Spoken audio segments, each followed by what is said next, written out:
Welcome to this Stack tutorial video.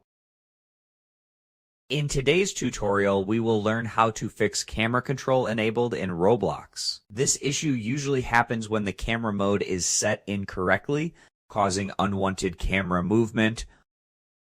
First, open Roblox and join any game. Once you are in the game, press the Escape key on your keyboard and your menu will open. From here, go to the Settings tab at the top and locate Camera Mode. Click on the arrow and make sure to set it to Classic.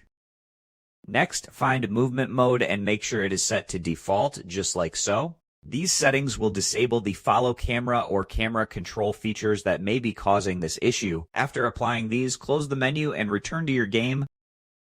You should now notice that the camera control is back to normal and no longer behaving incorrectly. And that's it. We just learned how to fix camera control issues in Roblox by adjusting the camera and movement settings. Thanks for watching, and don't forget to check out the next Stack tutorial video.